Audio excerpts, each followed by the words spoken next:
大家好，今天与各位分享一篇奥地利标准报的文章。它的标题虽然是讲中国在欧洲气候政策中起决定性作用，但文章的主线是关于中美制度竞争，欧洲该选哪边站？答案是站在美国一边。那问题就来了，选面站美国就必须与中国脱钩断链。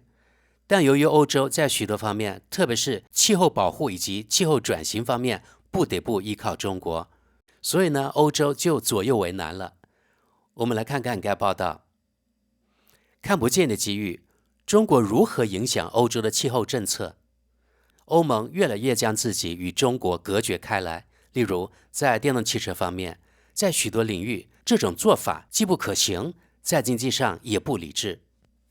试图预测特朗普在未来4年担任美国总统期间将推行哪些政策是毫无意义的。这位共和党人在第一个任期内行事反复无常，急转直下，有时他会宣布一些宏伟的计划，但不到24小时后又会做出完全相反的决定。在第一个任期内，他宣布北约是多余的，然后又强调北约是多么重要。他的政府曾想将数万名外国学生驱逐出境，但后来又突然打了退堂鼓。可以肯定的是，特朗普将通过关税使国际贸易冲突在他的领导下愈演愈烈。在竞选期间，他宣布打算对中国进口商品额外征收60%的关税。这一计划已经引起了动荡，不仅在中国，尤其是在欧洲。制度竞争，中国目前是世界上最大的商品出口国，仅今年1年，中国就有望创造1万亿美元的贸易顺差记录。在布鲁塞尔，中国不再只是向欧洲运送廉价的电子产品、玩具和纺织品，而是越来越多的与欧洲公司在电动汽车和机械方面展开竞争。这被视为欧洲经济面临的日益严重的问题。与此同时，中国正以最低价格向市场投放许多产品，至少欧洲是这样认为的。因此，欧盟自10月底开始对中国电动汽车征收高达 35.3% 的进口关税，这些关税是对现有 10% 关税的补充。欧盟还在研究限制从中国进口相对较少的风力涡轮机，对各种钢铁产品也是如此。欧盟委员会和许多经济学家认为，中国在工业能力方面的大规模投资和国内需求的减弱，导致中国出现了严重的产能过剩。许多工业企业只开通了一半的产能，但生产的产品却超过了中国的需求。因此，中国企业将产品推向全球市场，并试图通过提供折扣来获得市场份额。有一种批评认为，这一政策也是一种有针对性的损害竞争对手的战略，毕竟存在制度之间的竞争。如果中国出口到美国的产品变得更加昂贵，那么可以推算出中国工业将更加努力地在欧洲销售其产品。如果欧洲采取防御措施，贸易冲突很可能会进一步激化。研究机构 VIFO 的负责人菲尔伯迈尔建议欧洲人在这种情况下选边站，他认为这只能是美国。与此相对，要与中国脱钩，去风险化是个热门词汇。数据服务提供商基准矿产情报公司 Benchmark Mineral Intelligence 负责人亨利·桑德森在外交事务杂志上写道，中国实在是太领先了，它在关键矿产和太阳能领域的领先优势太大，在这个10年内不可能实现有意义的脱钩。他还列举了就数量而言，电动汽车电池中使用的最重要材料是石墨，此类电池所用石墨的 90% 以上产自中国。中国还加工电池必不可少的锰的 90% 以上，这是另一种重要的原材料。到目前为止，中国还是太阳能电池用多晶硅的最大生产国。太阳能电池最重要的原材料多晶硅的全球产量有 80% 来自中国。这份清单还可以更长。这就是为什么桑德森认为去风险化是一种毫无意义的努力，尤其是在绿色技术领域。但这不仅仅是因为中国的产品往往难以替代，中国正在越来越多地提供绿色转型所需的工业产品，而且价格往往更加低廉。上述产能过剩、廉价原材料和大规模生产等因素的综合作用，确保了许多对气候和能源转型至关重要的产品变得越来越便宜。根据数据服务提供商彭博 NEF 的数据，电动汽车中使用频率最高的磷酸铁锂电池的价格去年下降了 50%。据彭博社报道，其后果之一是中国2/3的电动汽车现在比同级别的燃油车更便宜。电池成本是电动汽车的主要组成部分，也越来越多的被用于储能。这是一个蓬勃发展的未来领域。芬兰智库能源与清洁空气研究中心撰文指出，中国太阳能组件的价格在过去1年中下降了 40%。太阳能在欧洲的加速发展，在很大程度上得益于价格的下降。中国企业也在进军风力涡轮机市场，部分原因是提供了优惠的融资条件。欧盟委员会目前也在审查这些做法。最大的问题是，欧盟是否真的希望放弃廉价产品的涌入来实现气候转型？迄今为止，这些论点都被搁置在一旁，主要是担心中国产品过剩会对经济造成负面影响。例如，在汽车行业，这种担心并非不可理解，因为中国在某些领域的技术已经很先进，甚至处于领先地位。哪些方面我们可以不要中国的？但事实是这样的，在某些领域，欧洲已经输掉了竞争。欧盟 98% 的太阳能电池来自中国，这一点已经无法弥补。在其他领域，关税和保护主义措施不可能避免更好的产品和服务的竞争，至少对那些声称在全球取得成功的公司来说是如此。中国是迄今为止世界上最大的汽车市场。如果大众汽车想保持世界汽车的地位，该集团无论如何都要制造更好、更便宜的电动汽车，以便能够在中国销售。好，朋友们，接着让我们看看网友们的评论。第一条评论：判断太错误了。如果这篇文章是对的，一切都太晚了。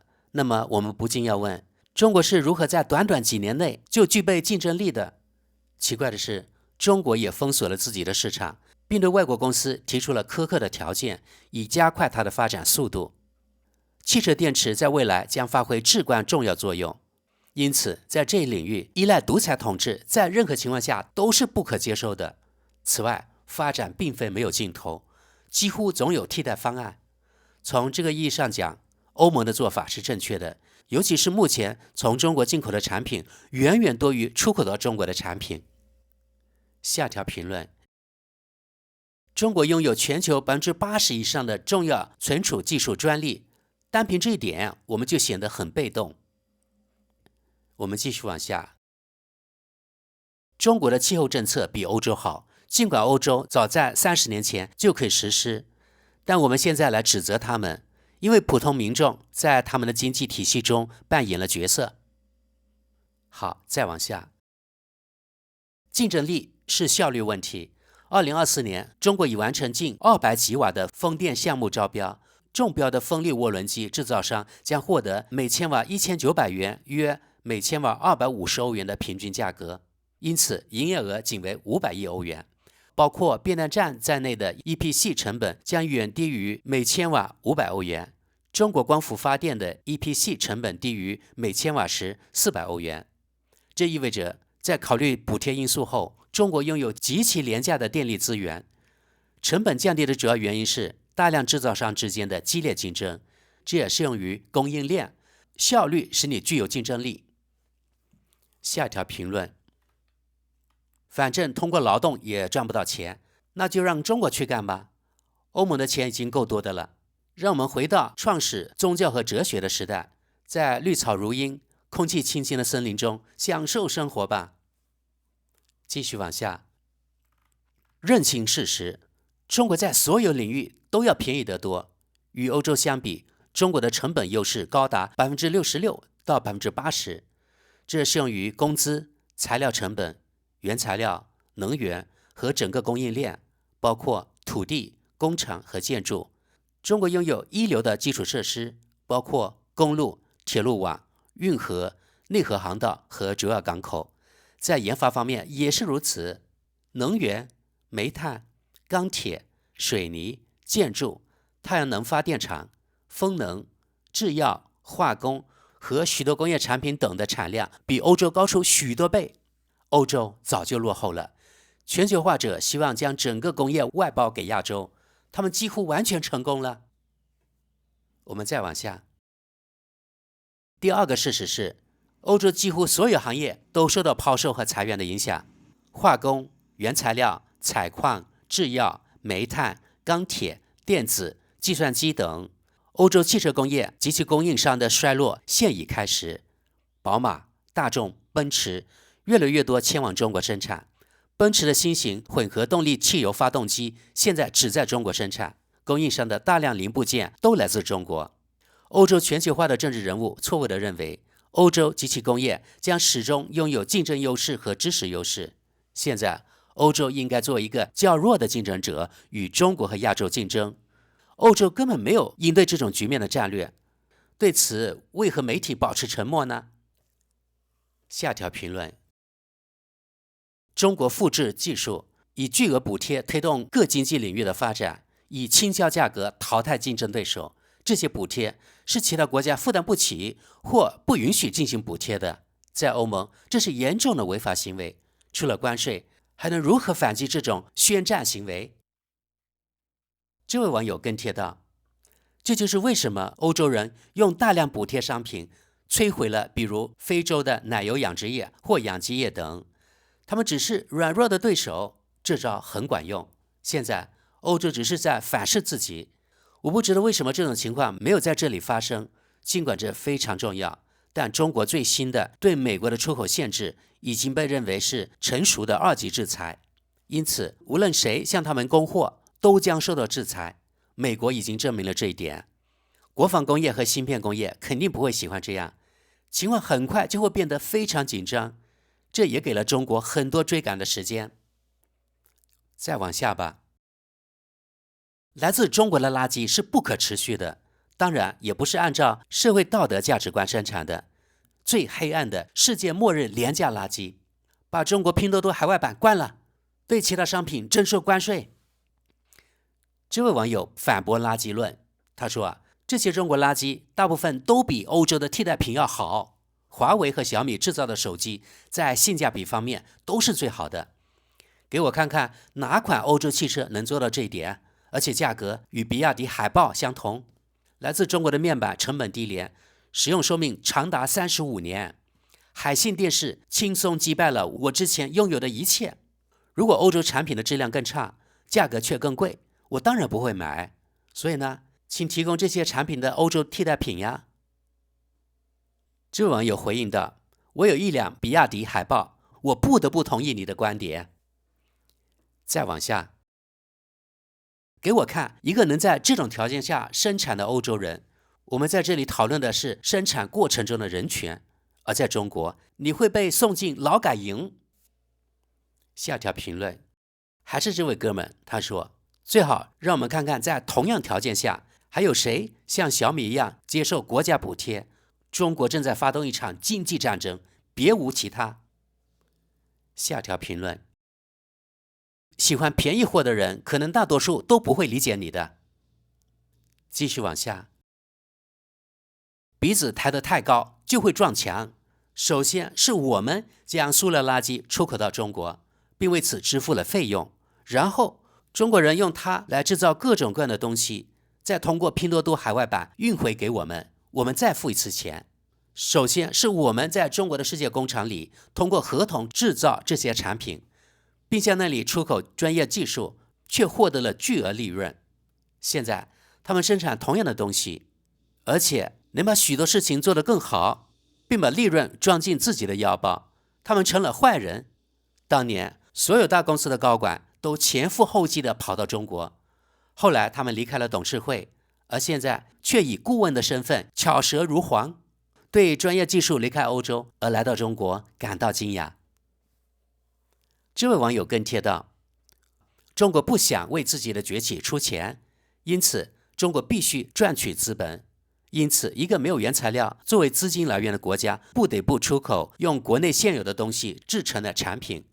中国拥有大量勤劳的劳动力、塑料和丝绸，以及有远见的智慧、毅力、勤奋和纪律。没有这些，宏伟的计划就不可能成功。如果没有最初对劳动力的可怕剥削，中国就不可能实现它的计划。如今，中国拥有超过3.5万亿美元的外汇储备、技术知识和精良的军事装备。它的下一个计划是什么？我们还能阻止它吗？这样做可取吗？下条评论：必须强迫中国对其货币升值，因为它不会自愿这样做。欧盟的能源转型需要乌克兰的利益，两者都能实现的可能性有多大？我们看最后一条评论，两个核心问题是：第一，我们想在中国问题上取得什么成果？第二，我们的计划是什么？我认为美国新政府非常清楚自己想要实现什么目标，并对如何实现目标制定了精确的计划。为使其战略凑效，他必须按计划支持欧盟。好的战略需要出其不意，这就是为什么有人说，对那些不了解计划和没有看穿计划的人来说，事情的结果往往与你想象的不同。好，朋友们，本期节目就到这里。你们同意这家奥地利媒体的观点及网友们的评论吗？